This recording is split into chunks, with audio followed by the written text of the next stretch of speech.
Hello anybody and welcome back to Let's Play Donkey Kong Country 2, Diddy's Conquest. I am Mr. Devious, or just Deeb, and in the last episode we finished up Gangplank Galleon, and in this episode we're moving on to World 2, Crocodile Cauldron, in which there is a lot of lava and fire. So without anything else to do on this map but to go into the level, let's just go into the level. So Crocodile Cauldron is an amazing place, if I do say so myself. Also keep in mind that treasure chest up there. Because, why is there a rat on the lava?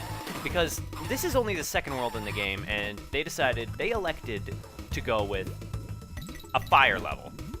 And there are crocodiles in the lava. That's kind of dangerous. That is a clamp-on. They can only be attacked from above or below. Or they can be attacked from the front, but with their teeth, it's kind of dangerous. Remember this chest up here. And you wouldn't expect a lava world to be the second thing you would get to go to in a game. Usually they go for something like, a desert. Mario. I've expected better of you after all these years. By the way, these barrel enemies are called clobbers. If you jump on them or throw something at them, that'll do something good. And then these guys are fun. And I've always loved that sound. That's always been one of my uh-oh. Well, guess we're gonna get to hear it again. But yeah, that black treasure chest is really worth it. 2 lives is definitely a huge boon. And, well, if you can get up there each time, you get it at a profit. Also, you might have noticed if you die with both Kongs, like die by falling off a cliff, you get to keep both Kongs. So that's actually a pretty cool thing. It's a pretty cool detail that they kept in, sort of. Now, even though I like the idea of a fire level second, and it's really cool, and I really do like Crocodile Cauldron, what I do have to say about the levels is they are a bit they kind of do really intensify all the red and the darkness, and it works, but it is a drab, unfriendly, intimidating environment, and it's a huge contrast to what is normal in Donkey Kong Country in terms of, well, what we're used to. It is probably the first, well, I wouldn't say the first really dark place, but in Donkey Kong Country 1, the darkest place that you could go to was, I'd say, Creme Croc Industries, the factory levels, and, well, it wasn't long before we got to these levels, which are pretty dark, and they're kind of going to be indicative of what we're going to be seeing as we travel throughout Crocodile Isle. So first, though, we have ourselves a little challenge where we have to get all the stars, and for some reason they reduced the echoey effect on these guys, but I love the sound they make. I think it's because the echo effect is part of the song that plays, Hothead Bop. We're up to 12, and this is a good musical track. This isn't what I would expect with a lava level either, with this peaceful music. I'm gonna break open this box, and we're gonna get actually a spider friend. Actually, this spider friend does not bother me, because his name is Squitter, and he is extremely useful. Also, he's hiding a DK coin up here, which we're gonna take for ourselves. Squitter is, even though I said that Rambi is the most popular, and On Guard is also the most popular, and probably one of the best, and Radley is my favorite, practically speaking, Squitter is the most useful. He has an attack that you can aim, and... What? Okay. Okay. Well, I need Squitter anyway, so... I'm good at video games, guys, I swear. I'm not always terrible. I beat Super Meat Boy 100%. I got through Kirby's Dream Land Hard mode. But Squitter, yeah, is more practically the most useful character in the game. The fact that you can aim his shots, which can kill a lot of enemies that you can't kill otherwise, is extremely helpful. And, well, he can make the platforms, as you can see. He can make webs in the air with the greatest of ease. Now, a detail that I really like in these lava levels is you might notice, and you might have noticed it in the pirate ship levels, is when you knocked an enemy off the screen, they fell in the water and made a splash. When you kill them here, okay, I can't shoot when I'm on this, which is, I guess that makes sense. If you're jumping on a giant spider from crocodile to crocodile, you can't really shoot webs out, and this joke is over. So here we got the classic banana tails. These will be pretty prominent throughout the game. They'll become less and less obvious the later we get, but let's just follow them up for now. And here we got ourselves an arrow that tells us where to go. And that was extremely easy. That may have been the easiest token we've had to get yet, aside from maybe the first one. Hey, Cruncha. You see how overpowered this guy is? But yeah, when you knock these guys in the lava, they leave a puff of smoke. At least when they were landing in the water, there was some sense that maybe they survived. Here, no, they're dead. They're completely dead. So here we have a barrel up there. We have some bees over this way. What is over this way, you might ask? I think it's just some coins. I'm not going to go over that way. I'm just going to throw myself in the lava if I get cocky. And there's nothing we really need over there, so I'm just going to go in here. And get the last token of this level. Token number 3, if I'm correct. Yes, I am. I am correct. And jumping from those to those. So these bonus levels actually just kind of familiarize yourself with Squitter, because he is going to be a very prominent animal buddy throughout the game, and he is going to be very useful. But yeah, Rattly's my favorite. Rambi and On Guard are like the best overall Donkey Kong Country animal buddies, and then Squitter is just cool. And here we are bouncing on this crocodile, and look at those teeth. Look at those saw teeth. What do you mean I'm drawing this out? Okay, fine. And coin.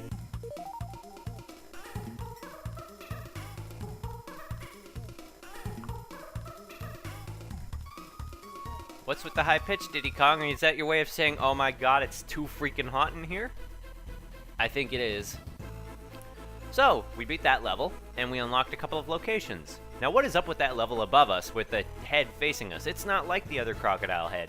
Well, that's because it's not really a level. This is Clubba's kiosk. And, well, we're gonna go in there. Now hear this, land robbers. Me name is Clubber, and to cross me bridge is gonna cost you many pieces of it. Yeah. And if yous don't pay up, I'll run you through like the scurvy dogs you are. Ah-har! It costs 15 creme coins to cross over the mateys.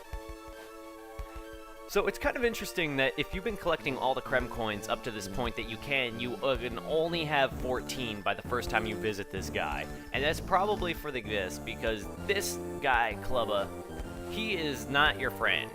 You gotta bribe him with coins. 15 Creme coins is a lot. That is like the entirety of one world and another level. And that's tough. But you know, you can try to fight him. You can try and fight him to get to his golden barrel. Well, you'll haven't find me more than that to pass. Too many commas, too many apostrophes, too many stops and glottal stops in there for me to pronounce that effectively. So we're going to be taking care of that a lot later in the game. We're actually not going to be going back to Clubba's kiosk for a long time. Like, you have no idea. Now, Swanky's bonus bonanza, I'm not going to go in there except to show off one thing really quickly. How many times did you have to hit the end of the area giant bird to kill him? Kill him. We killed Crow. Crow is dead. The game actually went ahead and just told us that we killed Crow. He is dead. We didn't just leave him there. He's dead. You might be wondering why I'm mentioning this, and I guess I'm just kind of mentioning it because, well, it's kind of interesting to be killing things in a video game rather than defeating them. And that is the only reason I am mentioning that Crow is dead. I am going on to Canon's Claim, which has one of my favorite tracks in the game.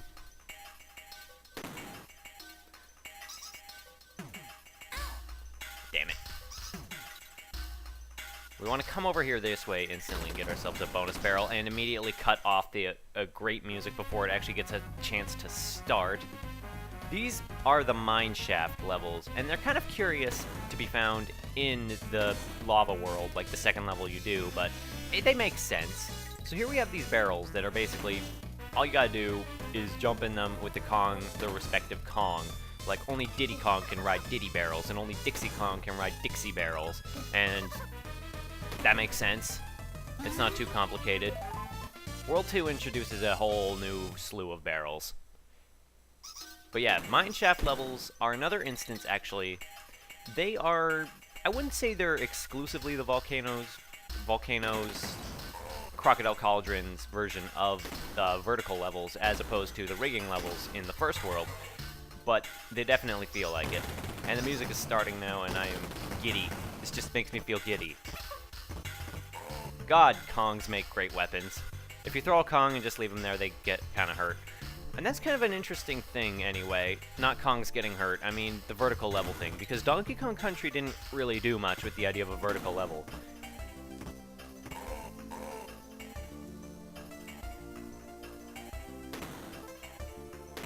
Sorry, just being quiet for the music.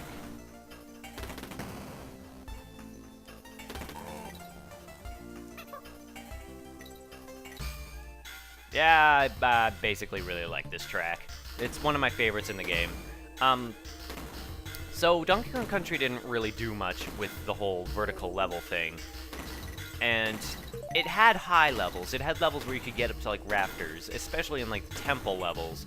But it never really did levels where the primary goal was to get to the top. Donkey Kong Country 2 did this a lot with the rigging levels and now the mineshaft levels, and we're going to be seeing more of it a bit later in the game, like with other archetypes.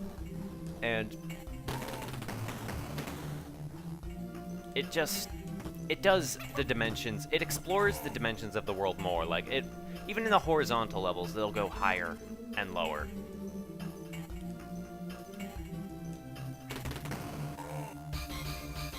Ah, that's a good track, and I fell for no reason. However, the problem with any vertical scrolling level in any platformer is if you fall and have to climb all the way back up, and that's like the biggest trouble with these levels. Thankfully, they put enough platforms that if you can get up to them, your chances of falling are fairly minimal, so if you're not a sloppy jumper like I am, you should be fine. You should be fine. And here we have, this is a mini Necky, our first instance. Oh wow, our barrel hit something. This is our first instance of a mini Necky, as he will swoop down at us and try to hit us. And we have a barrel over here just kind of hanging out. You could use the mini Neckies to jump up to them, but it's just easier to jump in with Dixie Kong. So we got some barrels we gotta climb up. Well, barrels are gonna climb. You don't climb barrels. Jeez. And again, it's just riding up the barrels and experimenting with new concepts and gameplay mechanics on the way up. Incidentally, even though I have like 15 Creme coins now, I'm not going to be going to Clubba's kiosk. Not going to be doing that for a long time. But I will be doing it eventually. I mean, you can. It's just not what I'm going to do.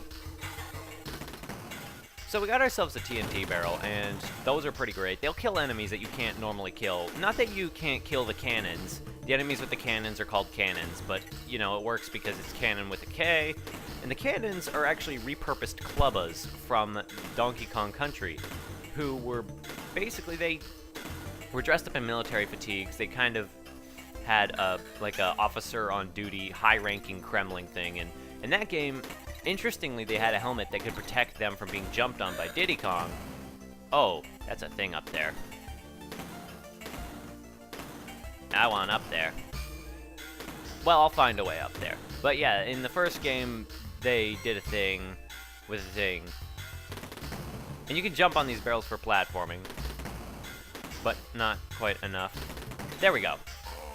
Yeah, in the first game, cannons were they were clumps, not clubbas, they were clumps. And clumps, as I said, were just kind of like a standing officer. They had a position of authority, and they had a helmet that could protect them from Diddy Kong. But in this game, they replaced it for like the tri-horn hat thing of a pirate. So they're like sub-captains, I guess. It's sub-captains to Captain K rule. I like how the game positions you so that you sometimes just automatically kill incoming enemies as you enter, like, blow into a level. It's great, and it's great.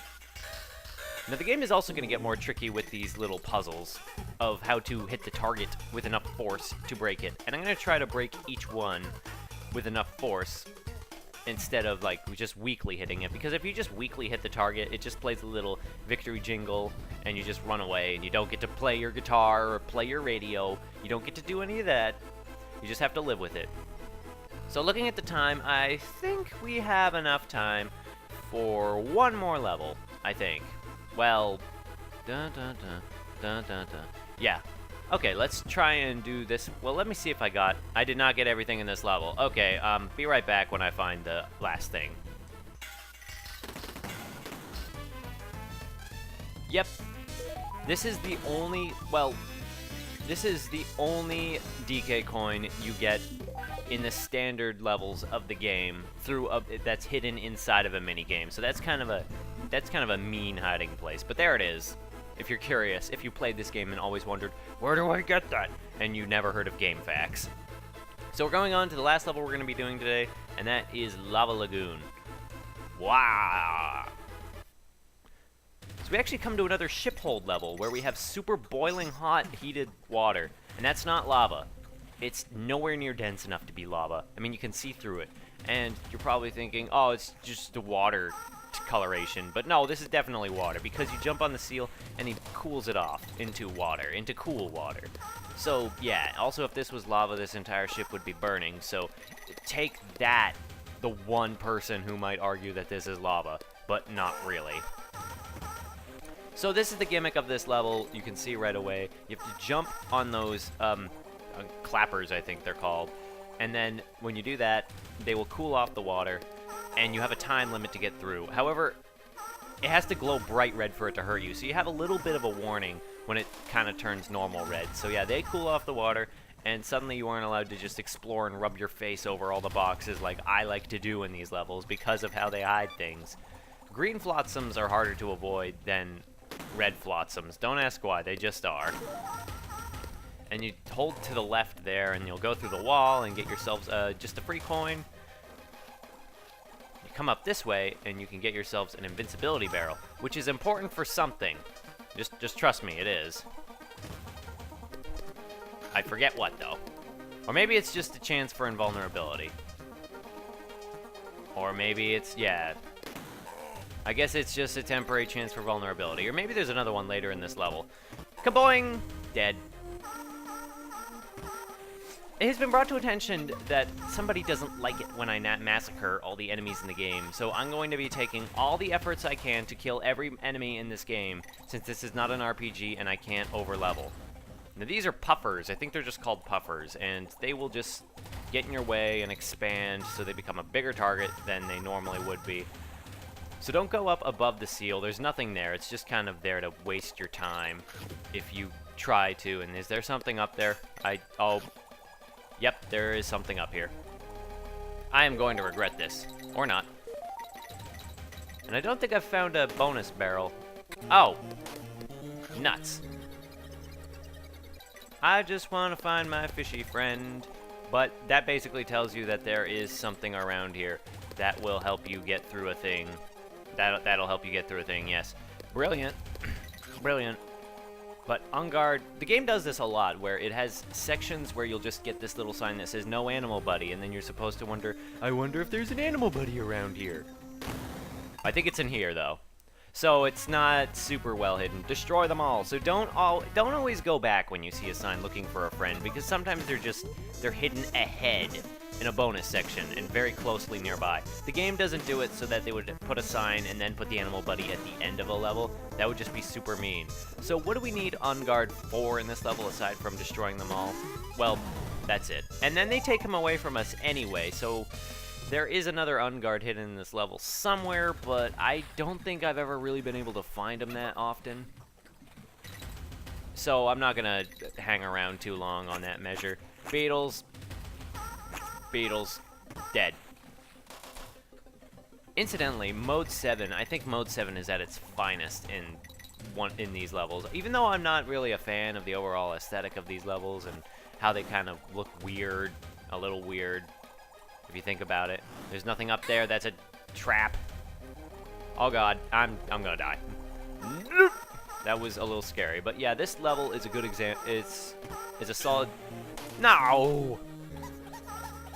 Boiled monkey. Ah!